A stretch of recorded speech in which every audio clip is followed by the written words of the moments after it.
Queridos, eu quero falar hoje com vocês, continuar falando sobre alguns pontos de missões urbanas. O que eu quero continuar trazendo, primeiro sobre a questão de igreja. A gente precisa entender qual o propósito da igreja em si, essa igreja local. Eu sempre estou me referindo nessa matéria à igreja local, tá certo? Sempre.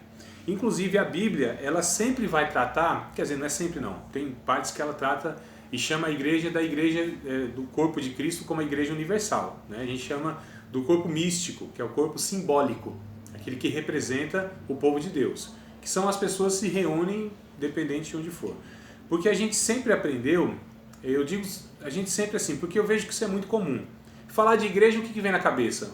Um local, um prédio, né, em algum lugar, um salãozinho, uma construção, não é isso que vem na cabeça? Mas a Bíblia sempre vai falar de igreja como sendo uma comunidade, ou seja, pessoas reunidas nas casas, nas praças e também nos templos. Mas não se resume a templo. Igreja não são essas construções. Isso de fato são construções, são templos, né? Mas igrejas são pessoas que foram resgatadas pelo sacrifício de Cristo e que são moradas do Espírito Santo. Então, biblicamente é isto, e não pode passar disso, tá? Mas a gente está fazendo essa confusão e muitas vezes as pessoas se sacrificam por causa desses projetos arquitetônicos, geográficos e institucionais, né? Então a Bíblia vai falar que a igreja ela é a comunidade dos salvos, Atos 2:47. Ela é o corpo de Cristo, 1 Coríntios capítulo 12, verso 27. E ela é a noiva de Cristo, Efésios capítulo 5, verso 25. Então isso remete a pessoas, a comunidade de salvos, de santos são reunidos. Lá em Hebreus vai dizer que a universal assembleia, né? Paz, varão, já coloquei assim que é para chegar assim, ó, já indo de lá para cá, né? Me coloca na frente e o irmão vai lá para trás. Então já chega para trás e preenchendo tudo. Então, continuando, a igreja sempre no âmbito local. Então, uma vez ou outra que vai falar, a igreja como sendo esses salvos em todos os tempos, em todos os lugares. Isso é igreja. O que a igreja é? São pessoas, desde o Antigo Testamento até o Novo Testamento. É a junção de gregos. Aliás, vamos ler o texto de 1 aos Coríntios, só para que a gente possa esclarecer a questão de igreja, definir igreja, né? Então, 1 aos Coríntios, capítulo de número 10, 1 aos Coríntios, capítulo de número 10, a gente precisa deixar bem claro isso, né? Capítulo de número 10, verso 32, então 1 aos Coríntios 10 e 32. Portanto, ou melhor, portai-vos, de modo que não deis escândalos, nem aos judeus, nem aos gregos, nem à igreja de Deus. Olha só, a Bíblia ela divide a humanidade em judeus, gentios, né, e igreja de Deus. O que é a igreja de Deus? Judeus e gentios, salvos. Né? Então assim, os salvos do Antigo Testamento e do Novo Testamento formam a igreja de Deus. Tá certo? Então, quem é a igreja de Deus? São todos os salvos em todas as épocas, em todos os lugares. Então Abraão faz parte da igreja de Deus? Faz. Jó, Elias, Eliseu, João, Barnabé, nós? Sim. Então a igreja de Deus é um corpo, é uma igreja. Deus não tem dois rebanhos, é um único rebanho. Tá certo? Jesus ele fez a oração intercessória que a gente chama em João capítulo 17. Ele diz, eu rogo não só por esse, mas aqueles que também hão de fazer parte desse rebanho, né? Então só existe um rebanho e existem essas ovelhazinhas que estão espalhadas pela história da humanidade aí. Então Deus só tem uma igreja. Na ótica de Deus só existe uma igreja. E é dessa igreja que a gente está falando. É a igreja constituída de salvos que se reúnem em vários locais, tá certo? O que nós criamos, essas divisões, essas denominações, mais revelam os nossos pecados, né, de imaturidade, de egoísmo, de projetos pessoais, do que qualquer outra coisa. Então essa diversidade deveria revelar a multiforme graça de Deus, mas infelizmente revelam muito mais, não estou generalizando, mas em muitos casos, nós sabemos disso, revelam muito mais o pecado do homem, do egoísmo, né, de cada um tentando criar o seu próprio reinadozinho, né, e cada um nos seus castelozinhos. Então a dificuldade que a gente tem para convidar irmãos ou igrejas, né, de outras denominações para fazer um projeto em comum. Não se tem essa dificuldade? Então olha só, então a gente percebe que tem alguma coisa errada nessa nossa proposta de igrejas que elas devem ser independentes de fato. Quando a gente pega as 7 igrejas do Apocalipse, que a gente chama as 7 igrejas do Apocalipse, são as 7 igrejas da Ásia Menor, elas são independentes, como todas as igrejas sempre foram independentes. Nunca houve, eu estou falando na igreja mesmo, na igreja neotestamentária, nas páginas da Bíblia, uma igreja que comandasse as outras. Isso também é uma criação a partir de Constantino, no ano 313, né, onde Constantino, o imperador romano, oficializa o cristianismo como religião do império, ou seja, de todo mundo. E aí nasce hoje que nós conhecemos a Igreja Católica Apostólica Romana, no ano 313. Eu já falei para vocês, nós somos da Igreja Católica Apostólica, só não somos romanos, né? No caso eu, católico apostólico pernambucano, católico apostólico baiano.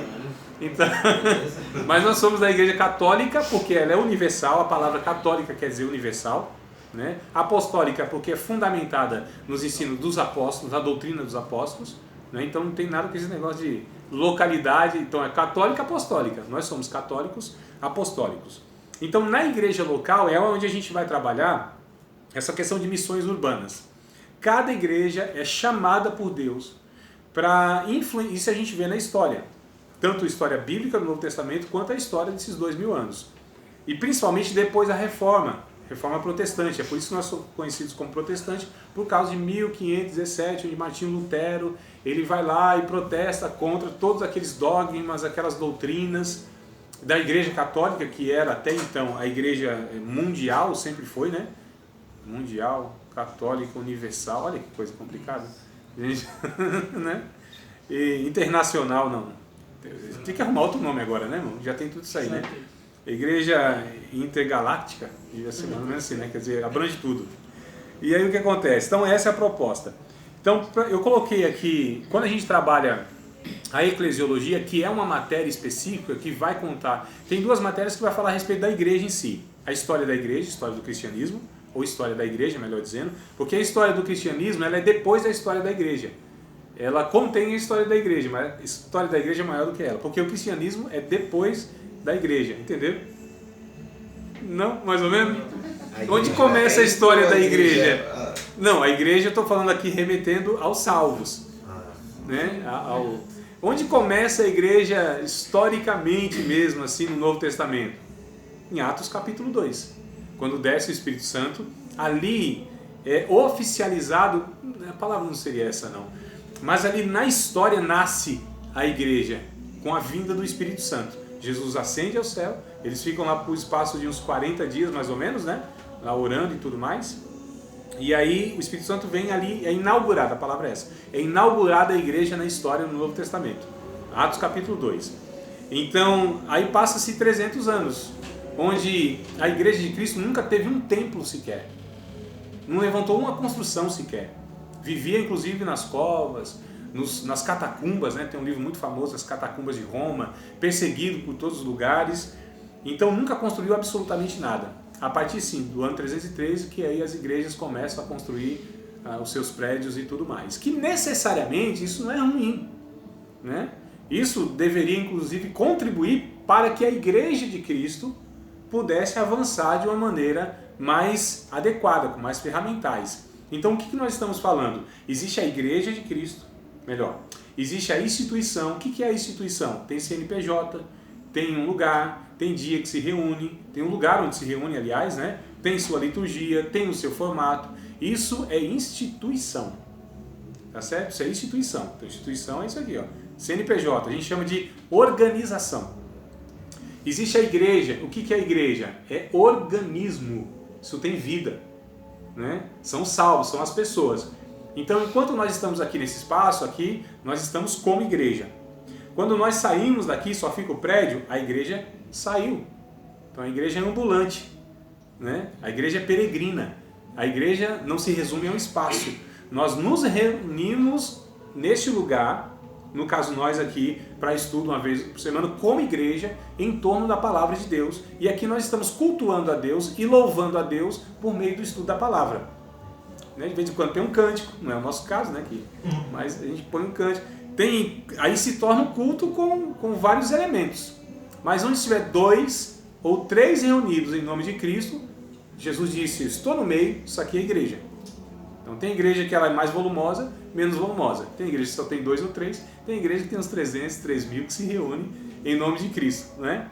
E nem toda reunião de fato é um culto. E tem culto, inclusive, que não tem suas prioridades. Quais são as prioridades? Oração e estudo bíblico. Basicamente, em um culto, na liturgia, é isso que se faz, ou deveria fazer, né?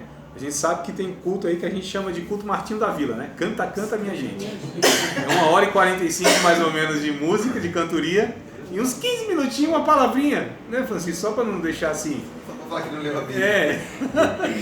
E só para ficar nas minhas palavras, ler um versículozinho, traz uma palavrinha, né? Só no diminutivo, né? Versículozinho, palavrinha, 15 minutinhos, aí pronto. Então, amados, a gente precisa distinguir essas coisas, instituição e igreja. São duas questões diferentes. E aí tem um terceiro ponto que eu coloquei, acho que na primeira aula, que é reino de Deus. Olha só, o reino de Deus é maior do que a igreja. Por sua vez, a igreja ela é mais importante do que a instituição. Então, a instituição viabiliza a igreja socialmente para servir o reino de Deus, que por sua vez é maior do que a igreja. Então, o reino de Deus é abrangente, porque Deus ele tem um reino. E nesse reino ele governa. Qual é o reino de Deus? A sua criação. Não tem 1 centímetro de metro quadrado nesta criação que Deus não possa falar, é meu. Não existe. Tudo é de Deus. Tudo está sob o governo de Deus. Sob a soberania de Deus. Deus é Deus no inferno e sobre Satanás. Então a gente precisa entender o que é reino de Deus. Satanás é um servo de Deus. É frustrado, eu sei. Ele faz o que não quer. Mas quando Deus manda, ele vai e tem que obedecer. E não tem oportunidade, não tem direito e não desobedece. Deus dá uma ordem a demônios, os demônios obedecem. Deus dá ordem ao vento, o vento obedece. Deus dá ordem ao sol, o sol obedece. Deus dá ordem ao mar, o mar obedece. Deus dá ordem aos animais, os animais obedecem. Me parece que nesse reino mais complicadinho são os homens mesmo. Né? Então, a gente percebe que assim, o que deu ruim somos nós mesmos, né? Então esses seres que têm o livre arbítrio, a livre decisão de escolha, lógico, com a limitação, mas tem esse poder de escolha, porque o animal não escolhe. O animal age segundo o seu instinto. As leis da natureza fazem aquilo que Deus estabeleceu para que elas fizessem. Né? Está tudo em ordem. Eu nunca vi, por exemplo, um papagaio falar mal de um outro papagaio para um outro passarinho. Já viu?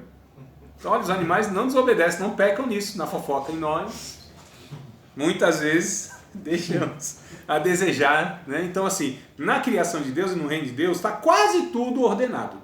Então, nós é que complicamos esse negócio e tem os intrusos, que são os demônios, Satanás, onde quer assim, desordenar toda essa harmonia que foi criada por Deus lá no começo. E através do pecado isso começou a dar algumas falhas de funcionamento, seja na criação, seja no próprio homem. E isso desemboca inclusive para todo o seu reino. Então o reino de Deus é, na verdade, o alvo a ser atingido. E esta igreja, que são todos os salvos, aqueles que entendem essa soberania de Deus, devem sinalizar esse reino que já veio na vida desse povo. Lembra da oração do Pai Nosso? Que a gente já falou muitas vezes. Pai Nosso que estás no céu, santificado seja o teu nome, venha. Hã? Olha, Francisco, todos falaram assim, venha a nós o teu reino, mas não está escrito isso. Venha o teu reino. Venha o teu reino. A nós já veio. Né? Lucas capítulo 17, versos 20 e 21. Não diga que o reino de Deus vem com aparência exterior, dizendo ei aqui ou ei lá, porque o reino de Deus está dentro de vocês. Então o reino de Deus dentro de nós já é uma realidade. É o rei reinando em nossa vida, governando nossa vida. Então o reino de Deus em nós já é uma realidade. Então sendo em nós somos a igreja de Cristo. A igreja de Deus. E quem é a igreja de Deus? É o agente desse reino. É quem age nesse reino. E para aqueles que ainda não estão nesse reino, por via do novo nascimento, da regeneração, né, nós devemos sinalizar esse reino. Como nós sinalizamos esse reino? É isso que a gente está tentando discutir aqui. Como que a gente mostra esse reino? Porque esse reino tem uma origem sobrenatural, eterna, espiritual, mas ele deve se desembocar no material, no visível, no palpável e no cotidiano. Né? Vamos ler o Mateus, que eu comecei a ler e acabei não terminando o texto do capítulo 5, verso 13, 14 e 15, e acho que é o 16, na verdade me parece que é o 16, que é o que eu queria, acabei não conseguindo concluir aí a reflexão. Então diz que nós somos sal da terra, a luz do mundo, não se pode esconder uma cidade edificada sobre o monte, não se pega a luz e se esconde debaixo de um alqueire, né, de uma vasilha, mas põe no velador, para que todos que entrem na casa vejam a luz, sejam beneficiados por ela. Assim, olha só, como diz o último versículo, do capítulo 5, eu acho que é o 16, que assim brilhe a vossa luz diante dos homens, para que eles vejam as vossas boas obras e glorifiquem o vosso Pai que está no céu. Não é isso? É o 16 mesmo, né? Então olha só, como que os homens verão Deus? Através das nossas boas obras, através dos nossos feitos. Então essa conversa assim, não olha para mim não, que eu sou cheio de falha, olha para Jesus, isso é conversa de descompromissado ou de gente que não entendeu o propósito. O propósito é que eu, através do meu comportamento, porque fé na Bíblia, ela não é essa fé entendida como hoje, a fé mística, aquele negócio que fica, fé pessoal, né? Essa fé que move montanha, essa fé que move o céu, sobrenatural. A gente não tem essas conversas nas músicas, né? Então, mas biblicamente isso aí não se sustenta. Então, qual é a fé bíblica? É o que Tiago questiona daqueles que dizem que tem uma fé, mas não traduz isso no dia a dia, nas obras, no cuidado pessoal, no socorro imediato e não afeta positivamente a vida de ninguém. Então Tiago diz, tu tem fé? Então mostra pelas tuas obras, porque pelas minhas obras eu vou mostrar a minha fé. Então a fé não é falada, ela é demonstrada pelo comportamento, pela vida, sensibilidade humana, de socorro humano. Né? Porque que fé é essa que não altera nada na vida de ninguém? O Tiago vai dizer, é uma fé de demônios. Porque crê, mas não faz nada relacionado a essa crença em Deus. Porque eles creem em Deus e estremecem, diz Tiago, né? Tiago diz, eu creio em Deus, eu creio, Deus é Senhor, é soberano, tá bom. Mas o que isso te faz fazer? Que é essa consciência? O que isso te faz fazer no dia a dia? Nada? Ou só para si? Então isso não é fé. Isso é crença. E crença é uma coisa. Né? Fé, só para a gente entender, irmãos, quando no futebol, quando assim a bola vai saindo pela linha de fundo, o lateral, o cara, ele olha assim, ele não fica parado dizendo assim, não, eu tenho fé que essa bola não vai sair. Fica parado e calculando. E faz uma oração boa, Senhor, que essa bola não sai. Isso não é assim, né, irmão? O que acontece? O cara se esmera, né? Corre e faz o quê? Se joga na bola. Aí o narrador diz assim, acreditou na jogada. Ele acreditou, ele teve fé na jogada. Não é isso? Então o que é fé? É se lançar, é concreto, é correr, é fazer alguma coisa, se movimentar. Essa fé que tem uma esperança e que espera, não é fé. A fé, ela não pode esperar. É uma fé que deve causar o esperançar.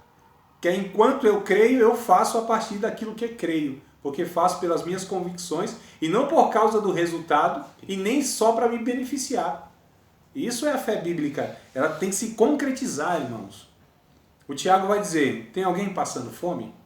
Aí você vai na casa dele e faz uma oração forte. Né? Deus, Jeová Jireh. Deus vai providenciar para você o socorro. Vá em paz, fique em paz, meu irmão. Dá as costas e vai embora.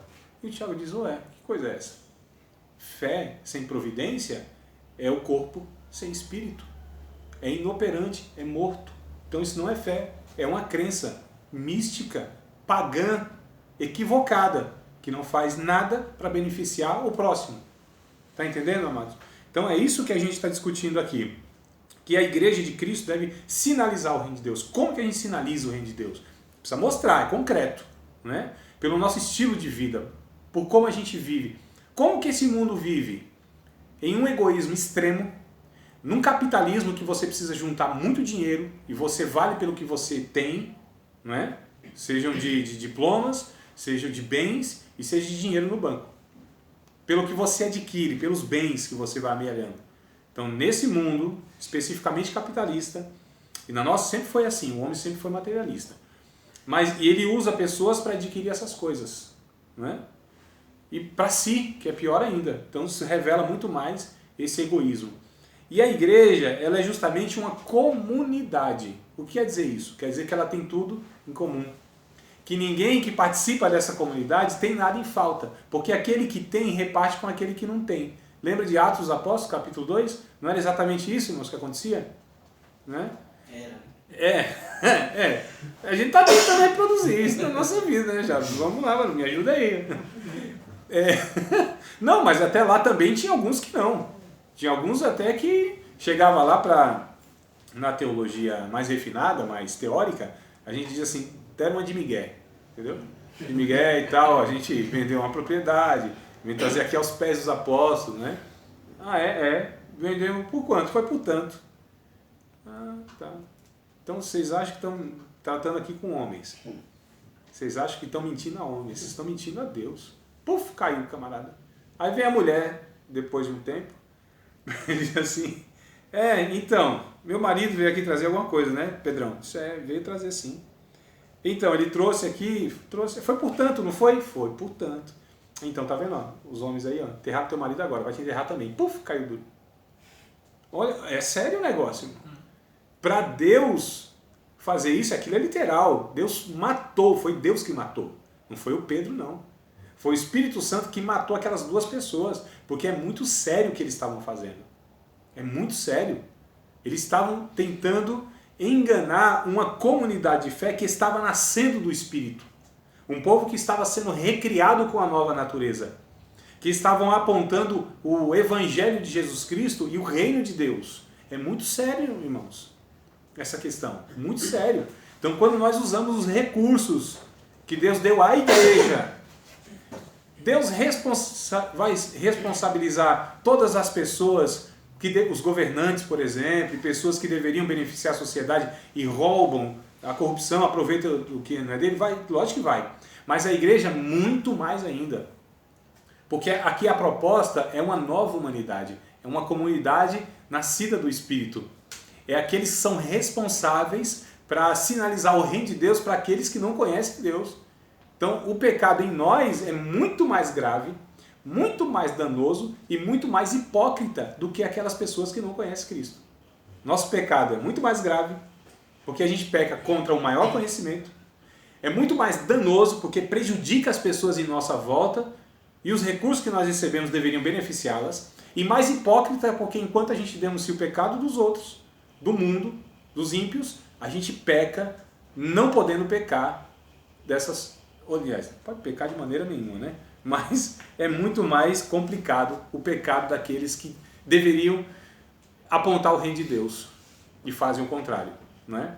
Então, queridos, a igreja, para ela ser relevante, ela tem que ter um projeto para a comunidade. Lembra que eu falei na aula passada que a gente precisa conhecer o nosso entorno? Então a igreja de Itaquera aqui é responsável por quê? Itaquera. Não é responsável pelo São Mateus, pelo Guaianazes, é Itaquera. Né? E essa é a ideia dessa igreja, inclusive. O pastor Moisés, ele tem isso na mente dele. E por isso que é a igreja de Itaquera. Acho que, se não me falha mal, eles têm uma igreja lá no... Oh, meu pai amado, escapou agora. Qual que é o outro shopping? A gente vai identificando pelo shopping, né? Ó. Qual que é o outro shopping que tem? Vai falando aí. Não, aqui perto não. Anália Franco, isso. Igreja de Anália Franco. Entendeu? Se fosse no ABC, Igreja de Santo André. Igreja do Tatuapé. Porque ele entende, pastor Moisés, e isso é muito bíblico, que cada igreja deve influenciar e servir a sua comunidade. Então as demandas em cada lugar é diferente. Então uma igreja lá em Alphaville, ela não vai ter a mesma necessidade, que eu falei semana passada, né? Do que a igreja de Itaquera. Né? E vice-versa. Mas todas as igrejas, elas podem servir a sua comunidade a partir da identificação da demanda que existe lá. E aí, queridos, eu trouxe para vocês aqui algumas estatísticas, porque aqui a gente trabalha com números, com realidade, tá certo? Então aqui a gente não vai assim por revelação, né? Por intuição, porque Deus falou isso ou aquilo. A gente vai com as ferramentas que Deus nos deu, que é cérebro, massa cinzenta, córtex frontal, tic-tac, entendeu? Cérebro, inteligência. Deus deu isso pra gente, irmãos. A gente deve usar isso para o reino de Deus, não é? Então a gente trata as coisas muito, entre aspas, espiritual, que Deus não, amados. A partir desse entendimento, desse conhecimento, agora a gente vai fazer a nossa parte como igreja de Cristo, que é identificar aí, porque nós temos a visão de Deus. Nós temos o discernimento de Deus. Nós temos o olhar de Deus, que é de compaixão. E de si. A nossa maior preocupação como igreja de Cristo é entender a necessidade do ser humano que está próximo. Só temos a condição de amar quem está perto. É por isso que Jesus disse, ame o próximo. Amar o longe é difícil. Difícil eu digo assim, é mais fácil por um lado, porque você não tem contato nenhum, né? Aí dá uma esmola, que a gente chama de oferta missionária, né? Para alguém que está lá do outro lado, por desencargo de consciência, fiz a minha parte. Não é mais ou menos assim que se lidam muitas vezes, né? Então é fácil você amar o menino que está lá na África. Então você dá uma esmola, alguém está fazendo alguma coisa lá. Devemos fazer isso? Claro que devemos. Mas isso é o suficiente? É o tudo? Claro que não. E é o maior desafio? Também não. O maior desafio é amar o menino catarrento, trombadinha, que está me prejudicando, né, no bairro e que eu tenho contato. Aí sim, ele está próximo. Então, quanto mais proximidade, mais necessidade de amor e mais o desafio aumenta. É por isso que as nossas maiores dificuldades de amar são os filhos e cônjuges. E quem a gente congrega, né? E o nosso pastor e os nossos líderes. A igreja dos outros, o pastor dos outros, os filhos dos outros. Isso não é um desafio maior. A gente ama, não ama? Porque a gente tem contato de vez em quando, vê, às vezes só o melhor deles, né? Então tem toda essa ilusão. Então a gente precisa trabalhar, amados, com essa realidade. E olha só o que eu pesquisei aqui na nossa região. Aliás, vamos partir do centro e vamos vir para a nossa região. Na região da Sé, concentra-se aproximadamente, esses números, né, variam, mas não muito para mais nem muito para menos. Para menos é meio difícil, sempre para mais. 3.864 moradores de rua. Eu estou falando na região da Sé. Quase 4.000 moradores de rua. Olha só, veja bem. Estima-se que 7.335 é a população que pernoita na rua em São Paulo. Então, esta noite, inclusive com esse frio, deve ter mais ou menos 7.000, 7.500, talvez 8.000 moradores em situação de rua, perambulando aí. Imaginem. Quer dizer, imagine não, isso inclusive não é nem imaginação, é fato. Então, a população que pernoita na rua em São Paulo são outras 8.570. Dormem em abrigo segundo o censo de 4 anos atrás, mais ou menos. Ou seja, a gente tem mais ou menos 15 a 16 mil moradores de rua.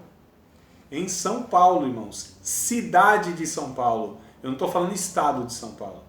Cidade de São Paulo. Então aqui, ABC já é outra cidade, então não conta. Sorocaba é outra cidade.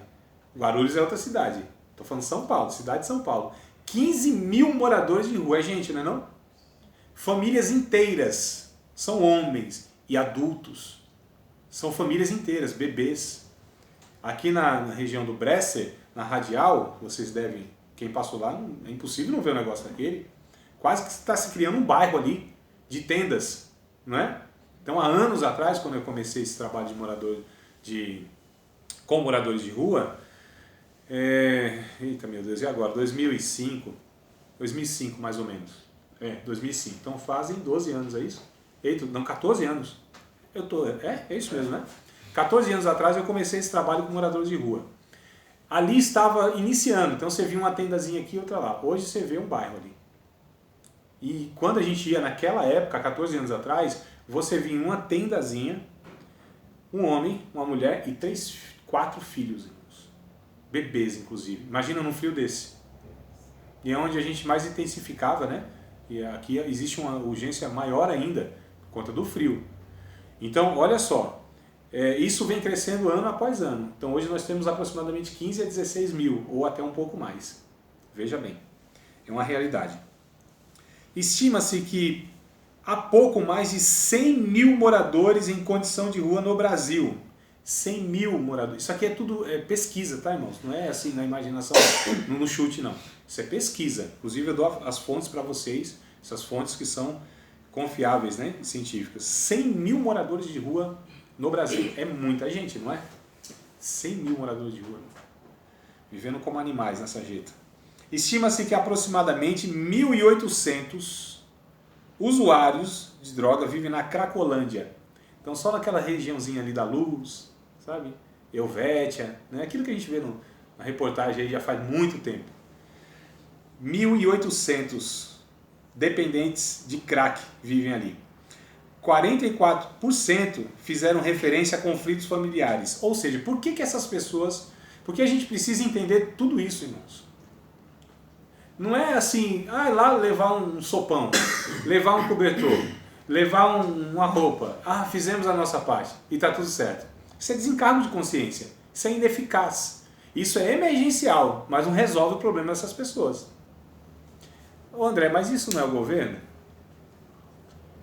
que tem que fazer? Então, olha o entendimento, irmãos. Quando a gente tem a mente de Cristo, a gente não transfere essa responsabilidade. É claro que o governo tem a sua parcela de responsabilidade, é lógico. Mas e aí? Nós não somos os agentes desse reino de Deus? O que o reino de Deus fala? Que ele é o quê? Capítulo 14 de Romanos, verso 17. O reino de Deus não é comida e nem bebida. Ou seja, Deus não está... Capítulo 14, né, de Romanos, verso 17. Preste atenção para entender a fala do autor aí, do Paulo. O reino de Deus não é comida e nem bebida. O que isso quer dizer, amados? Quer dizer que o reino de Deus não consiste nas coisas materiais. Deus não está trabalhando para que ele crie um império arquitetônico, tá certo? Uma basílica, né? Um reino aqui na terra. Deus não está preocupado com tijolos. Deus não está preocupado com essa criação em si. Deus não enviou seu Filho para morrer na cruz do Calvário para ser a maior religião do mundo, irmãos. Tá certo? Para dominar o mundo. Não, isso é o islamismo que pensa. Não são os discípulos de Cristo. Então nós usamos inclusive todos os recursos materiais, todos os recursos imagináveis para alcançar o ser humano. O ser humano é a peça principal. O ser humano é o alvo da salvação. Tá certo? Isso aqui vai ser tudo destruído, esquenta a cabeça não. Deus vai reconstruir um bocado de coisa aqui. Mas por que Deus vai fazer isso? Por causa do ser humano. Mas vale um ser humano salvo do que toda essa criação perdida. Não é isso que Jesus disse? Tudo isso, se nós ajuntássemos todos os recursos que essa terra pode produzir, seja o ouro, os metais, o que quer que seja, isso não salvaria uma vida sequer, disse o salmista. Uma vida sequer. Então todas essas coisas nós usamos para beneficiar o ser humano. E não o ser humano para construir essas coisas. A gente está invertendo as coisas. Aliás, nós temos que amar as pessoas e usar as coisas. Estão usando as pessoas e amando as coisas. Não está invertendo? Está tudo assim de cabeça para baixo? Porque a mente, ela é uma mente mundana, religiosa, que pensa assim. Porque quem tem a mente de Cristo vai pensar no ser humano. E não tem problema de gastar milhões e milhões para salvar uma alma. Não tem problema. Não é? A gente não... Quanto que vale, quanto que custa uma pessoa assim, resgatada do pecado? E dinheiro, estou falando assim. Se nós gastássemos, sei lá, talvez R$1 milhão, porque levou alguns anos para que aquela pessoa ela fosse resgatada, seja através do evangelismo, seja através de sustentar uma família lá no sertão, sei lá, de algum lugar do Nordeste aí, né, sustentar ali, dar salário, sustentar, e aquela família passou 10 anos e ganhou uma pessoa. Valeu a pena? Depende da mente. A mente empresarial não valeu a pena. É por isso que despejar dinheiro em missões não vale a pena para muitas igrejas, porque não dá retorno financeiro, só vai. E não tem garantia nenhuma de voltar. E quando volta em vidas, nossa, demora muito. E como a gente vive nessa sociedade imediatista, tudo tem que acontecer aqui agora, né? Então a gente falou, opa, isso aqui é melhor a gente investir aqui, que aqui o negócio é seguro, a gente está vendo, inclusive, do que investir. É por isso que a igreja brasileira tem uma dificuldade enorme em fazer missões, em transformar o seu entorno, socialmente falando. Agora sim, no meio de uma miséria social, a gente vê grandes prédios. Eu não vou falar ali da região do Brás. Jamais, Celso Garcia, não vou falar. Daqueles templos, não é só do Salomão, não. É outro que tem em frente, outro que tem um pouquinho para lá e outro que tem um pouquinho para cá. É um corredor que se tem na Celso Garcia de prédios, irmãos, né, arquitetônicos, evangélicos, que denunciam, na verdade, o descaso social, porque aquilo custou milhões e custa milhares para manter. Só que em volta há muitos cortiços, há muitos imigrantes, refugiados, moradores de rua, dependentes que perambulam ali em torno desses prédios que ficam fechados, talvez 20, 22 horas todo dia, às vezes 24 horas, dependendo do dia, e não serve absolutamente para nada. E, inclusive, se aquilo deixasse de existir, não faria diferença alguma para aquele entorno. E se as nossas igrejas elas deixarem de existir na localidade, o prédio e as pessoas, que diferença fará para aquela comunidade, para aquele bairro? Que diferença fará? Essa é a pergunta que a gente precisa responder. Será que as pessoas entendem que ali de fato é uma igreja evangélica? Talvez por causa do barulho, por causa da sujeira, dos carros atrapalhando na frente das garagens, né? Talvez por isso eles, opa, aqui tem uma igreja. E o dia que aquilo sumir, eles vão dar graças a Deus, porque já não atrapalham mais eles. Então, se é essa a realidade, tem alguma coisa errada. O que nós deveríamos, como igreja local, fazer? Conhecer o bairro. Quantas famílias existem lá? Qual a maior necessidade daquele bairro? A questão é crime, é droga, é violência doméstica, é saúde pública, é educação? O que é? Porque nós estamos ali, amados, com um propósito: manifestar o reino de Deus. Qual é a missão da igreja? Vocês podem anotar isso aí que eu acho interessante. Qual é a missão da igreja? A missão da igreja é manifestar com a maior densidade possível o reino de Deus aqui e agora, que se manifestará ali e além. Repetirei. Qual é a missão da igreja? A missão da igreja. Estou ditando, vocês vão. Está igual lá na escola mesmo, ditando, vocês vão. A missão da igreja é manifestar. A missão da igreja é manifestar aqui e agora o reino de Deus com a maior densidade possível. Este reino que se manifestará ali e além. Então a missão da igreja é manifestar com a maior densidade possível, volume possível, densidade possível, o reino de Deus, aqui e agora, que se manifestará ali e além. Então o que nós estamos fazendo? Apontando para o reino de Deus, manifestando aqui e agora, com esse maior volume possível, o reino de Deus, através dessas ações, que nós falamos que por essas ações é que as pessoas verão a Deus e glorificarão a Deus através das suas boas obras. Esse reino que de fato vai se consumar, eu acho que eu falei manifestar, mas é consumar, tá? Eu vou corrigir aqui para ver o que está de errado aí. Então, a missão da igreja é manifestar com a maior densidade possível aqui e agora o reino de Deus, que se consumará. Essa é a palavra que eu acho que eu... Consumará ali e além. Então, o reino de Deus vai se consumar na eternidade. E a gente faz o quê? Aponta o povo que ele já começou aqui. Né? Porque o reino de Deus, como diz o Romanos 14, 17, que não é comida nem bebida, mas justiça, paz e alegria no Espírito Santo. Mas começa com justiça. E o que é justiça? É a medida que todos tenham, que bastem para essas pessoas. Que aquele que plantou, ele não tenha tanto que deixe o outro sem nada.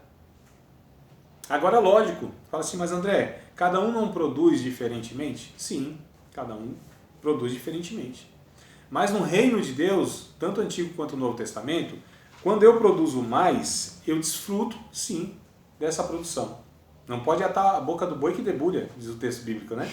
E Paulo está dizendo, Deus não está falando de boi não, é de nós. Né? Então, se eu estou produzindo, eu tenho direito de desfrutar daquilo. Mas eu preciso ser justo no sentido de pegar aquilo que me sobeja e repartir com o outro, que embora ele também... Porque assim, por que eu tenho dinheiro? Porque eu trabalho. Por que eu tenho uma casa na praia? Porque eu trabalhei. Por que eu tenho um carro bom? Porque eu trabalhei. Ah, tá. E o pedreiro que acorda 4 da manhã, que trabalha 10, 12 horas, eu acho que ele não trabalha. Só quem trabalha é o engenheiro lá, é o cara que ganha milhões. É o empresário. Então esses caras não trabalham. Percebe, amados? Então essa mente vai julgar por essas óticas humanas. Quem tem a mente de Cristo vai entender, opa, se Deus me deu recurso, me abençoou materialmente, intelectualmente, com oportunidades, com condições de estudar na boa escola, de ter um diploma e tal, embora só a gente sabe os esforços e os sacrifícios que nós precisamos fazer para que isso aconteça, ou não, né? Mesmo ou não.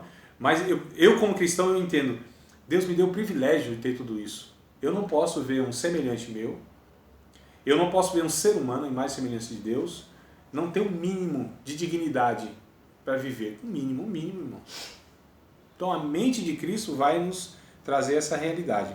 Então a gente precisa, primeiro, conhecer tudo isso aí, toda essa realidade. Nós temos essas realidades aqui que nós estamos falando, tá?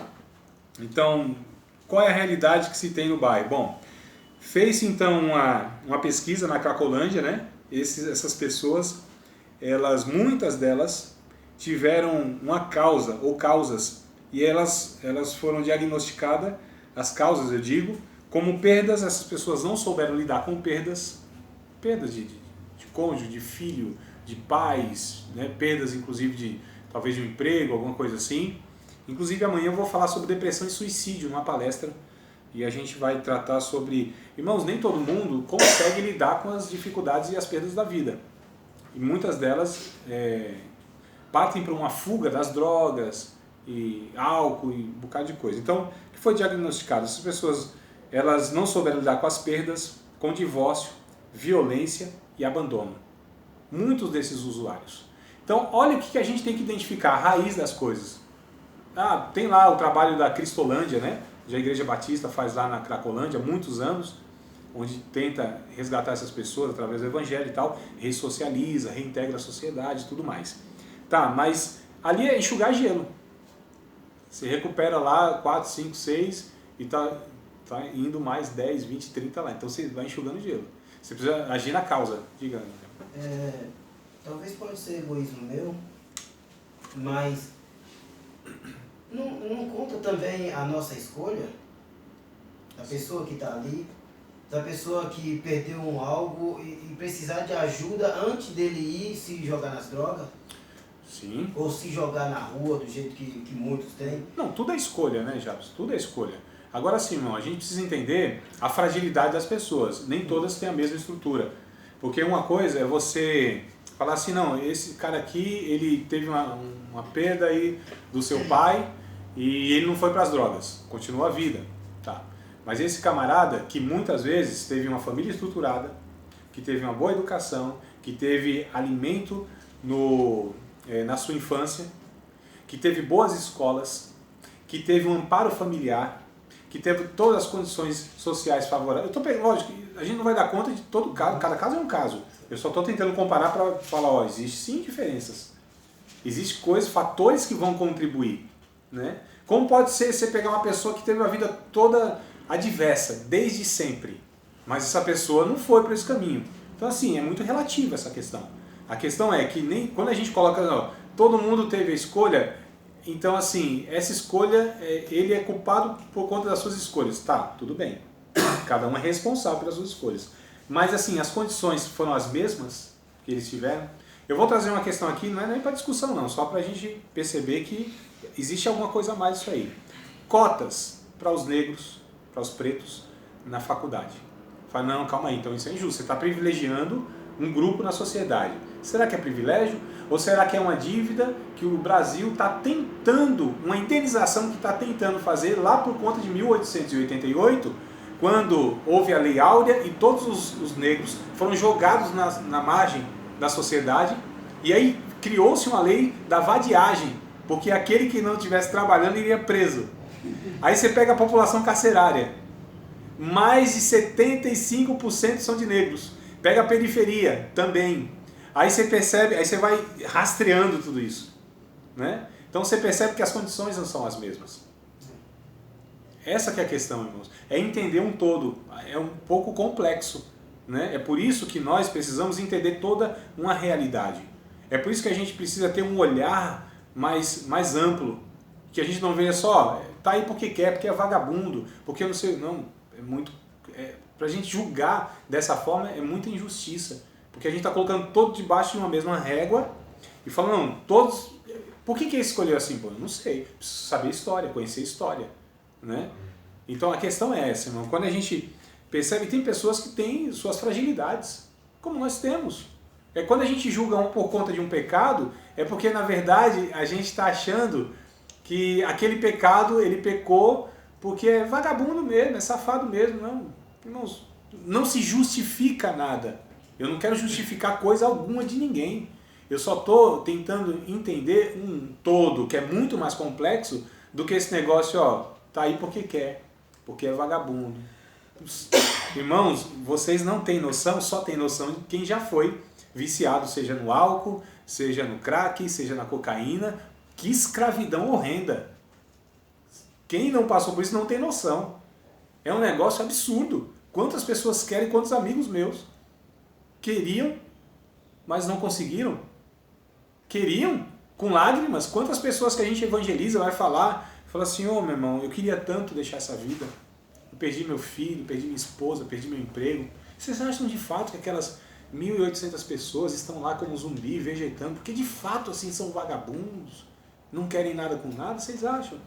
Quando a gente começa a se envolver, irmãos, aí sim a gente começa a perceber como são escravos do pecado. Como são escravos do pecado, né? É mesmo quando a gente fala assim, as pessoas não aceitam Jesus porque não quer. É assim, será? Então a gente precisa entender um todo, toda essa estrutura, e a gente precisa agir nas causas. Quais são as causas aqui? É pecado, tá, tudo bem. É pecado, né? Teologicamente é pecado. Tudo bem, mas quais são esses pecados que nós poderíamos estar amenizando ou evitando? Por exemplo, amanhã eu vou falar sobre o suicídio. Agora esqueci o número, mas é muito, muito, muito. Quase 1 milhão de suicídios por ano no mundo. Quase 1 milhão de suicídios por ano no mundo, tá? Entre jovens de 17, de 15, se não me falha a memória, a 27 anos, alguma coisa assim. Essa é a faixa etária. E 1 milhão, mais ou menos.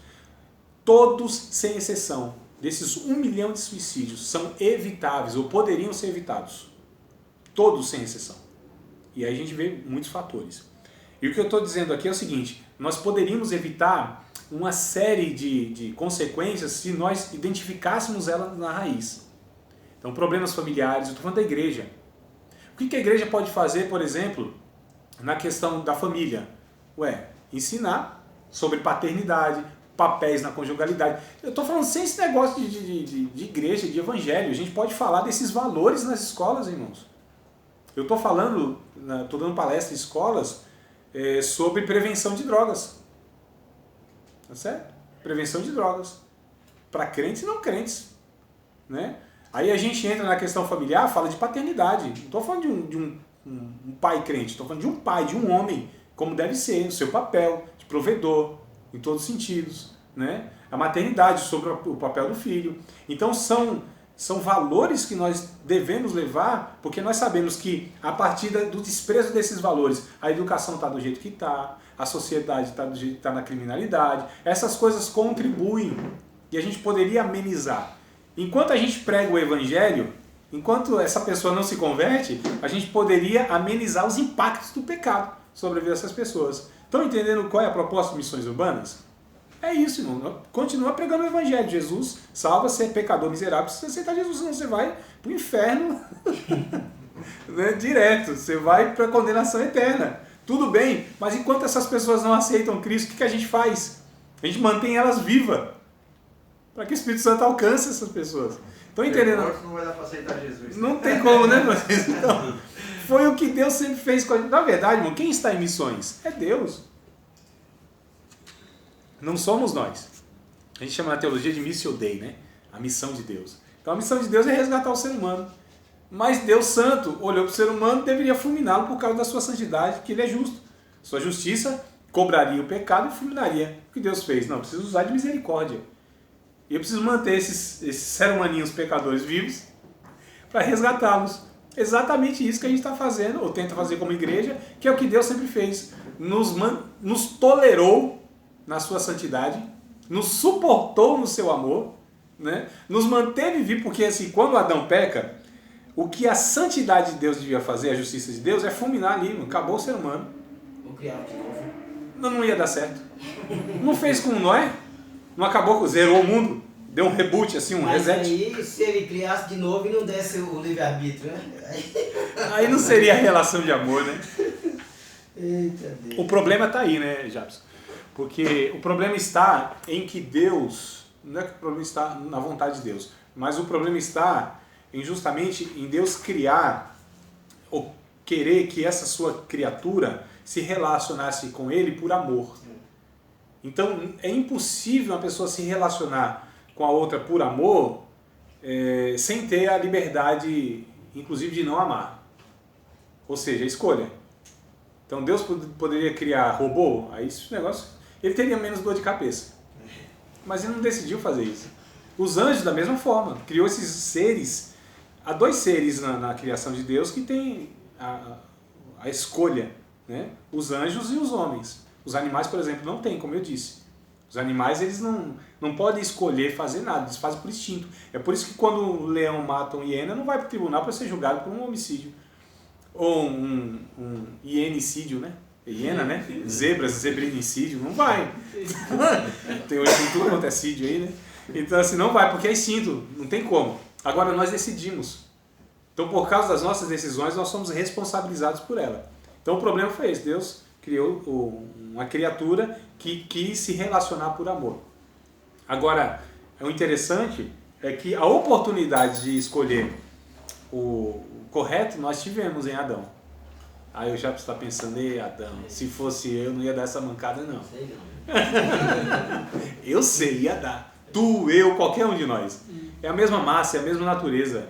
Né? Não teve escolha. Ele, ou ele ajudava a Eva, né? Ou...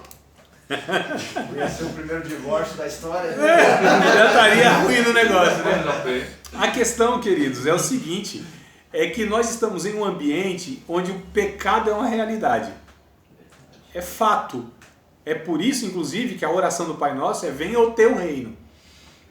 O nosso desejo é que esse reino de justiça, esse reino de paz, esse reino de alegria no Espírito Santo, seja uma realidade em todo o metro ou todo centímetro quadrado dessa criação. E isso acontecerá.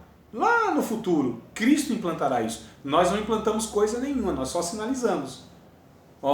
Existe um reino, é uma realidade, a proposta é essa e essa. Você quer entrar para esse reino para contribuir para que isso seja uma realidade lá no futuro e a justiça de Deus assim invada a humanidade como as águas cobrem o mar, como diz o profeta? Entendeu? Então isso vai acontecer. Agora, enquanto não acontece, nós estamos nessa dificuldade nossa aqui, lutando contra o nosso egoísmo, achando que a gente tem mais direito do que o outro. Porque a gente vive no mérito, né? Ou seja, eu mereço, o outro não merece. Está lá porque quis, ou não fez o que ele devia fazer e eu fiz. E a gente trabalha isso, inclusive, com Deus, porque nas igrejas isso é ensinado. Se você fizer isso, Deus te abençoa. Se você não fizer, Deus te amaldiçoa. Se você orar muito, muito, muito, muito, Deus te... Né? Se você não orar, Deus não... Então, essa relação que é humana, isso não é bíblico. Deus se relaciona com a gente através da graça. O que é a graça? É aquilo que eu recebo e não mereço. Aí... Oi? A graça é de graça. A graça é 100% de graça. 100% de graça.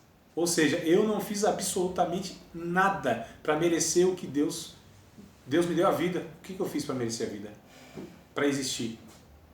O que eu faço? Qual é a moeda que eu pago Deus para Ele me dar o ar que eu respiro? A saúde. Será que é porque eu obedeço? Será, irmão, que nós conseguimos obedecer tanto para satisfazer a justiça de Deus? A ponto dele sim falar, não, eu estou te devendo, estou aqui a sua... Porque tem uns doidos que é assim, né? Não tem uns doidos? Senhor, eu fiz a campanha. Sério, irmãos, não é? A cabeça dessas pessoas, agora Deus tem que honrar a sua palavra. Coloca o Deus na parede. Até o dízimo, né? Exato, porque é o mérito, né? Eu paguei. Então os caras estão pensando que Deus assim, é um clube, ele pagou a mensalidade, ele quer agora os benefícios. Eu estou aqui trazendo essas expressões, mas a realidade na mente das pessoas é mais ou menos assim. Oh Deus, tu sabes que eu sou fiel a ti. Tu sabes que eu faço isso. Tu sabes que, como falei na semana passada, né? Aquela parábola lá, eu dou dízimo, jejuo 2 vezes na semana. Então, olha que loucura. Então, Deus vai ficar em pendência comigo. Então, essa lógica de mérito. Eu mereço. Não, irmãos. Ninguém merece absolutamente coisa alguma. De nada. Nós cristãos, discípulos de Cristo, nós não temos essa mente meritória. A nossa mente é de graça. Ah, André, mas então, quer dizer, eu não preciso fazer nada? Olha, tá vendo como que funciona esse negócio? Ah, então agora eu vou viver uma vida. Então assim, dependendo do que eu fizer, Deus não vai me abençoar mais? Não. Ah, então não vou fazer nada. Olha a mente. Tá vendo? Por que a gente tem um monte de equívoco na cabeça? Por exemplo, por que nós oramos? Nós oramos porque nós somos ensinados que se eu orar, Deus vai me dar vitória, vai me socorrer, vai me prover, vai me tirar dessa pindaíba, vai fazer alguma coisa por mim, né? Tá, e se Deus falasse assim, ó, você pode se matar de orar aí, eu não vou te abençoar. Qual seria a nossa decisão? Ah, não vou orar mais então. O que nos foi ensinado? Que a oração é um meio, uma ferramenta de fazer com que Deus faça aquilo que eu quero e preciso. Isso foi nos ensinado. E o que é oração? Oração é eu entrar na presença dele e ele me basta. O Abraão, que é igualzinho a nós, Senhor, o Senhor me fez uma promessa, há uns anos aí, eu tô velho, tem ninguém, só esse Damasceno Eliezer aqui, o que o Senhor há de me dar, hein? Aí Deus falou assim, Abraão, eu sou o teu escudo e o teu grandíssimo galardão. Eu sou a tua recompensa. Não é a promessa que eu fiz para ti. Não é, esse menino não vai preencher o teu coração. Sou eu que posso preencher. Então se Deus falasse assim, André, é o seguinte, você pode pecar à vontade, que não vai ter condenação eterna para você não. Não vai ter inferno, não, isso aí... Fácil, só isso que eu estava esperando, agora eu vou pecar até umas horas. Porque se não existisse esse negócio de... Porque alguns falam assim, por que você serve a Deus? Tenho medo do inferno, né, irmão? Olha só, coisa doida. Tem medo do inferno? Então você serve a Deus não é porque você entendeu quem Ele é. Você ora a Deus porque Ele vai te abençoar. Então se Ele não abençoasse, você não oraria a Deus? Então você não quer Deus, você quer aquilo que Deus pode fazer por você. Né? Você não peca, não é por conta de uma nova natureza que você recebeu e entender que o pecado ofende o teu pai. Você não peca por medo de consequência. Isso é uma inteligência humana. É óbvio. Qualquer mentezinha razoável fala, opa, não vou roubar porque senão vão me pegar. Né? Não vou fazer isso porque senão... Então, sempre causa, efeito e consequência. Não faz por medo da consequência. Não por uma consciência de quem é Deus e pela minha nova natureza que eu recebi, que agora quer fazer a vontade de Deus.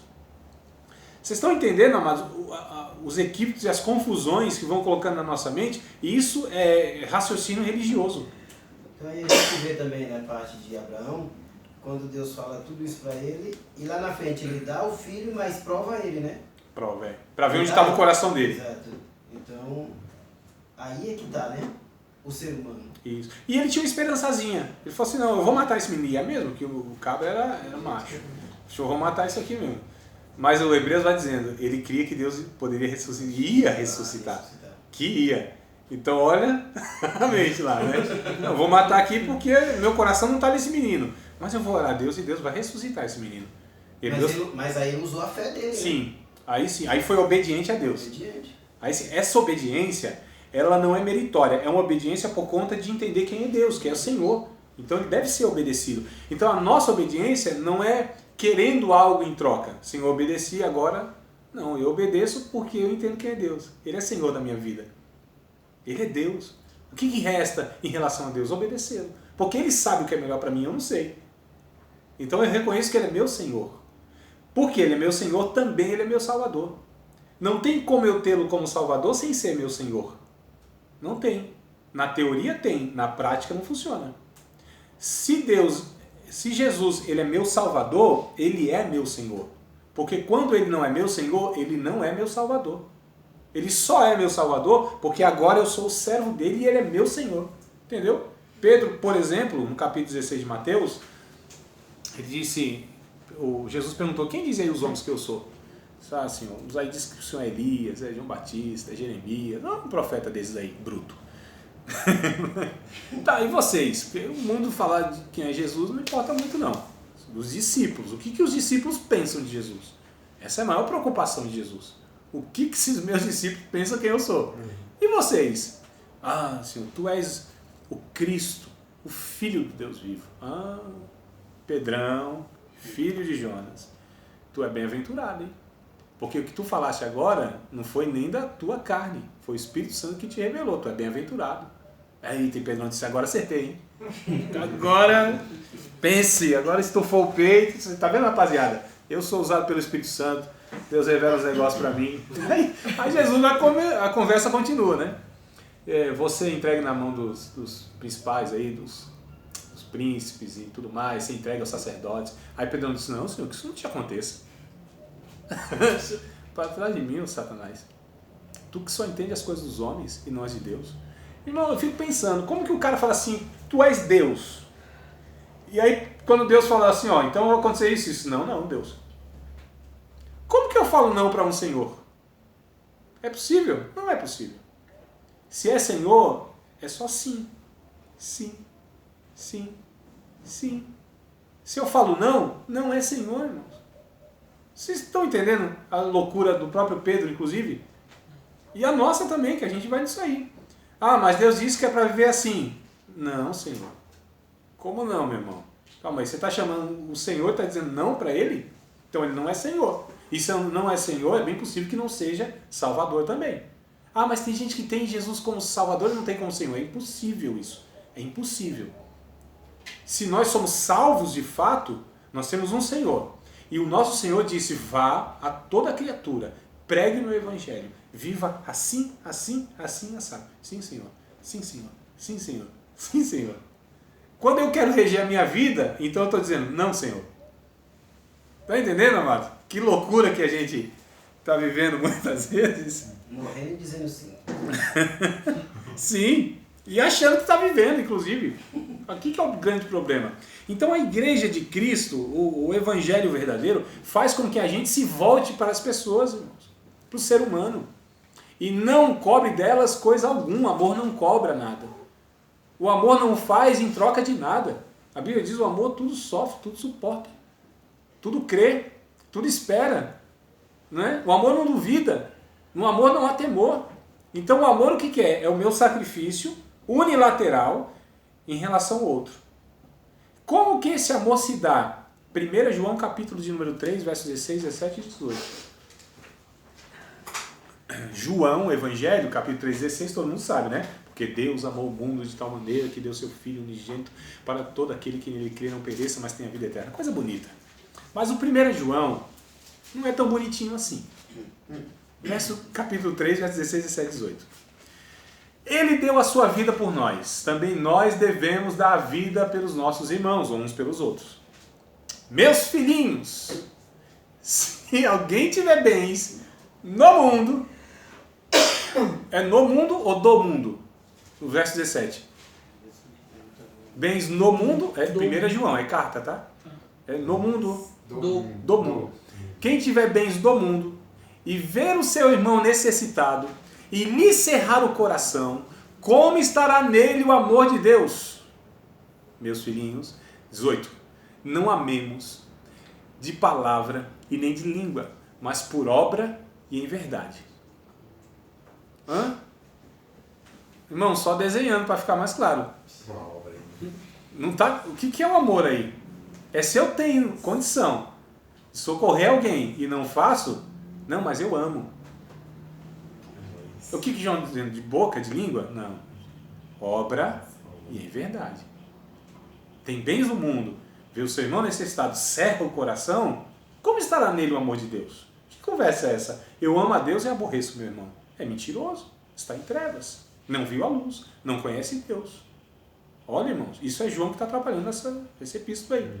Então a gente precisa ressignificar todo esse conceito de amar, de ser cristão, de nosso comportamento, né, na vida das pessoas aí.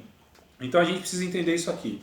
Irmãos, só para vocês terem noção, Existe uma ONG aqui na Zona Leste chamada Mulher Viva. Mulher Viva. Essa ONG ela foi criada a partir da constatação de violência doméstica. Então, olha só, nós estamos identificando os problemas da sociedade, drogas, desestrutura familiar, falta de educação, desemprego, problemas emocionais e psicológicos, né? A gente está identificando aqui um bocado de coisa. E violência doméstica, machismo muito forte no nosso país e tal, na nossa cultura em si, né? Nós fomos criados muitas vezes assim. Então a gente identificando. Aí foi nessa constatação criaram essa ONG Mulher Viva. Foi constatado que 89% mais ou menos das mulheres agredidas eram esposas de pastores. A minha pergunta é, que igreja é essa que nós temos no Brasil? Que igreja é? Que 50 milhões de evangélicos são esses que nós temos no Brasil? Que não fazem a diferença e que muitas vezes até a causa de muitos problemas sociais, irmãos. Percebe que a gente precisa, amados, a gente precisa colocar navalha na nossa carne. Alguns falam, André, você critica muito a igreja, lógico, eu estou dentro dela, eu tenho direito. Não é não? Porque é fácil de fora, né, Francisco? Os caras malhando a igreja de fora. Eu estou tentando fazer alguma coisa. Eu estou dentro, irmãos. Eu não tenho direito de denunciar o pecado de dentro, inclusive me deparo com sendo parte dele. Então tá. Aqui não é muito permitido, né? Quando você tenta fazer isso, é perigoso você pegar até um banco. Né? Mas nunca você foi. É convidado a sair, né? Nunca foi. Convidado é uma palavra bem assim. Convidado a sair. Sempre foi, né? Sempre foi. Então, assim, os profetas, eles... Não que eu me considere profeta, jamais. Estou longe disso. Você, como professor de teologia, todas as igrejas vão te receber como um pastor ou como um professor, ou muitos não querem um professor na igreja? Ah, sim. Muitos não querem. Muitos não. Porque tem muitas igrejas que a gente vê que quando fala em teologia, né, esperninha que nem gato bravo. Muitos. Sabe por quê? Uma coisa é o cara ir lá e pregar num dia, uma vez no ano, 2 vezes no ano, 3 vezes no ano. Outra coisa é você reunir pessoas assim, ó, para ressignificar, entendeu? Para você repensar, para falar assim, irmão, olha para a tua vida, vê se você de fato está vendo o evangelho que está escrito aqui, ó. Vê se a tua vida e o que está sendo, o que você está recebendo é isso, o que você está ensinando, inclusive, é isso mesmo. É muito difícil, né? É muito difícil. Quando falam de estudar teologia, a gente que na igreja mais tradicional, né, quando a gente era mais jovem, você sabe disso. Quando falava de teologia, a primeira coisa que eu falava, cuidado para você não perder a essência. A fé, né? Se esfriar. Cuidado para você não se esfriar. Exato. Na fé, porque a teologia... O estudo teológico, ele apaga o fogo estranho, né? Como que a palavra de Deus pode esfriar? Como que algo que vem de Deus, que é a palavra de Deus, pode esfriar uma pessoa em relação à comunhão com Deus? Isso para mim é incoerente, é insensato e é loucura. Como aquilo que Deus deixou aqui para nós, como alimento, orientação, e o meio de nós, inclusive, nos mantermos sensatos, equilibrados e lúcidos. Né? A palavra de Deus, irmãos, para nós é uma bússola, é uma proteção. Senão a gente endoida e vai pelo nosso caminho. E o que está acontecendo na vida de muitos, pelo desprezo. Isso aqui é o confronto. Quando a gente lê a palavra, ela nos confronta. Então, como que isso pode nos prejudicar espiritualmente? É impossível. Amar a teologia é uma coisa. Se tem um mau professor, um cara que sabe porque tem. Inclusive tem professor de teologia que não é crente. Tem, irmão, não tem? Oxe, na igreja a gente conta tudo, até a gente salva.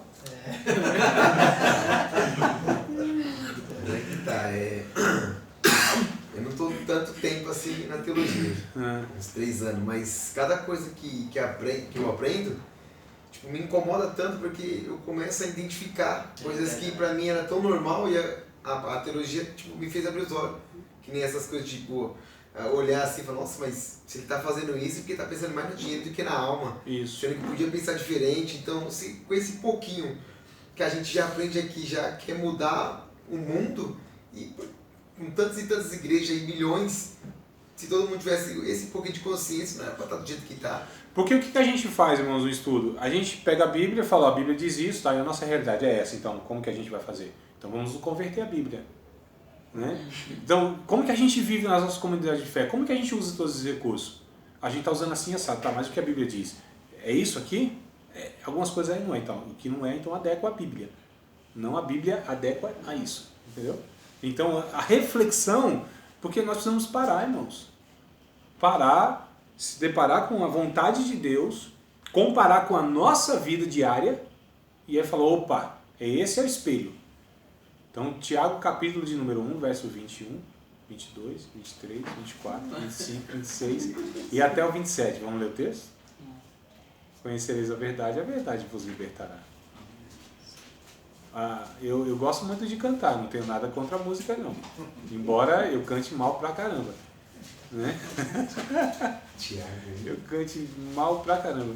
Mas música não liberta não, irmãos. Música não transforma ninguém não. Mas é porque assim, eu já fui ensinado e ele escuta, né? Depois você, o meu irmão tá falando, a gente começa a se envolver com a palavra, estudar e procurar teologicamente o que fala. Mas você escuta falar assim, irmãos, o maior momento, o melhor momento do culto é a hora do louvor, porque você está adorando. E aí você está...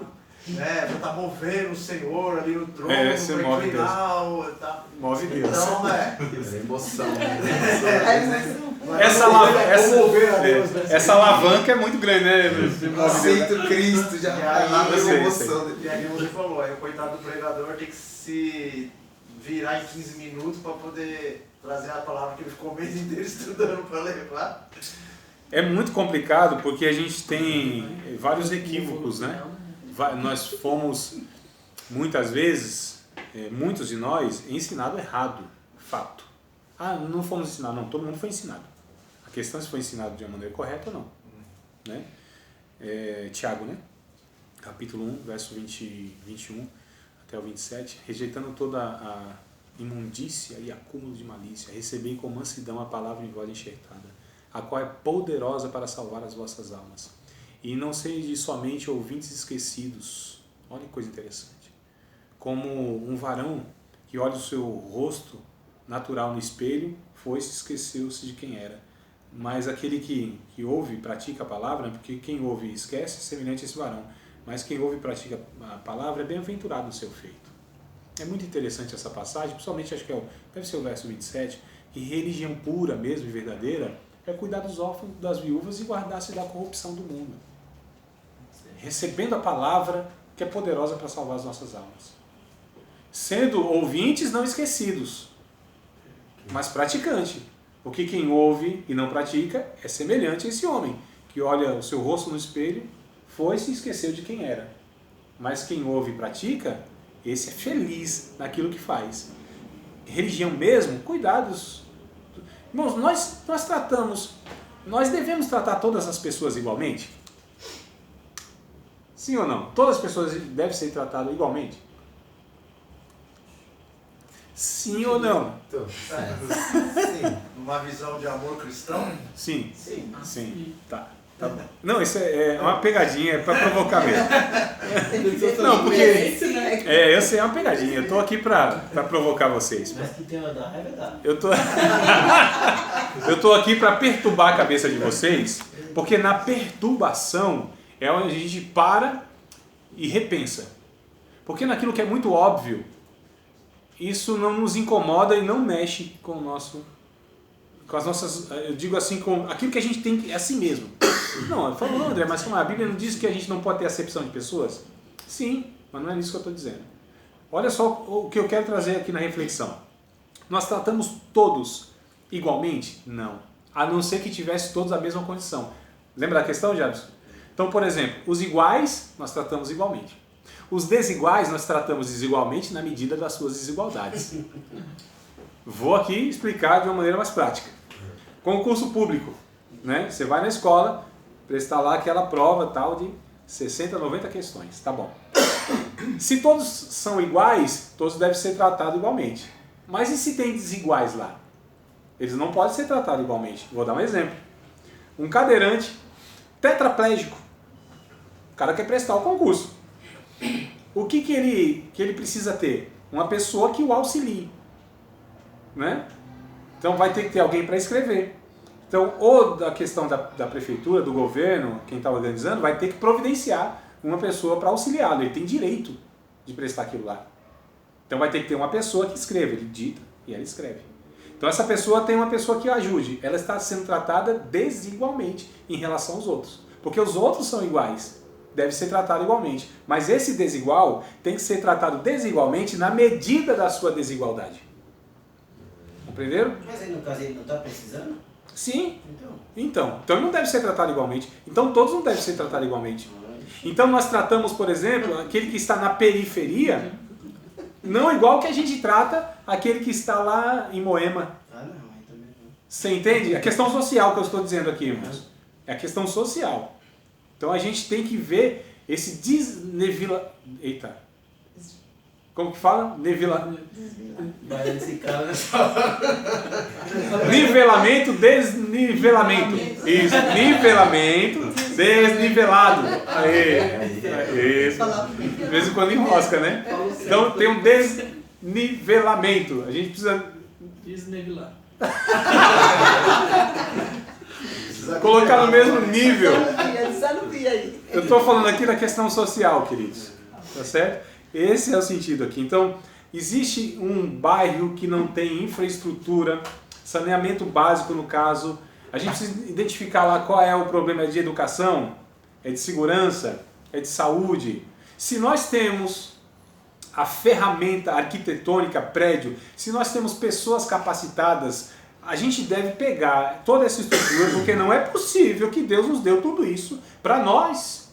Lembra que a igreja não tem finalidade nela mesma? A igreja não existe por causa dela. A igreja existe para o reino de Deus, que é toda essa criação, irmãos, que está sendo resgatada. Então a igreja não existe para si. Ela não foi salva para ela. Ela foi salva para o reino de Deus. Olha só. Então a gente precisa retrabalhar tudo isso aí. Então o que acontece? Nós temos um prédio como esse. A igreja minha lá é muito pequenininha, André, é um salão. É aquela história, né, que o cara estava saindo de uma igreja, descontente. Se eu não sei o que eu vou fazer na minha vida, vou ver o que Deus quer na minha vida. Aqui os crentes são bem espirituais, vai buscar tudo na palavra, né? Daquela forma bem espiritual mesmo. Vou ver o que Deus quer fazer na minha vida. Aí abre a palavra assim. Aí abriu, e o Davi se lamentando pelo seu filho que tinha morrido lá. Absalão, meu filho é Absalão. Pronto, Deus quer que eu abra um salão. Assim, a minha igreja é um salão. Né? Abrir um salão é uma coisinha muito simples, tá? Não tem problema. É um espaço que pode ser aproveitado. Ah, mas lá tem uma professora assim fez um magistério e tal, cuida de criancinha. Que coisa boa! Aquele bairro, de repente, tem mulheres, mães solteiras, que precisam trabalhar e não tem uma creche lá para colocar. Então faz o seguinte, reúne essa 1, 2, 3 irmãs, faz com que elas entendam o projeto lá para atender essas mulheres e que deixe as crianças num lugar seguro, que vão ter educação de qualidade. Irmãos, são ações simples que a gente está falando aqui. Eu falei para vocês de um bairro aqui na divisa com o Poá, da ambulância? Falei não. Não? Então deixa eu falar rapidinho, a gente encerra aqui e eu vou trazendo outros exemplos. Aí a gente vai começar a entrar na prática mesmo, do que pode ser feito. Né? A gente vai ver um mundo que se tem de possibilidades. E aí o que acontece? Tem um bairro aqui na divisa com Guarulhos, Poá, não sei se é Itaim ali, não sei, Trevinho ali, mas divide, né? Então Poá de um lado, são 3 cidades, né? Poá, São Paulo e Guarulhos. Um lugar, esses extremos que são bem complicados, porque as administrações não querem saber, né? Então, isso aqui, prefeito de Guarulhos não quer saber, de São Paulo não quer saber, de Poá não quer saber. Aí fica ali jogando e esses lugares são geralmente precários. As periferias são chamadas, os extremos, né? E aí tinha um lugar lá que as ruas são bem apertadinhas, difícil acesso. O cara passava mal, ligava para o SAMU, até o SAMU chegar lá. Quando chegava, o cara morria, porque não tinha acesso. Muito difícil, não tinha referência nenhuma, tá? Aí uma igreja falou, como que a gente pode fazer para ajudar isso aqui? Não, é o seguinte, e fora que os caras não conheciam o bairro e tal, né? Os bequinhos. E aí, Esse lugar não tem asfalto, não tem placa de rua. Tem um bairro aqui próximo que tem isso aí, eu sofri um dia para entregar, ainda bem que eu conhecia, que é o Alto Paulistano, Francisco. O Alto Paulistano lá, não sei se você sabe, mas não tem placa. Não tem. As ruas lá é por revelamento. Não tem, irmão, é sério. Né? Então, olha só.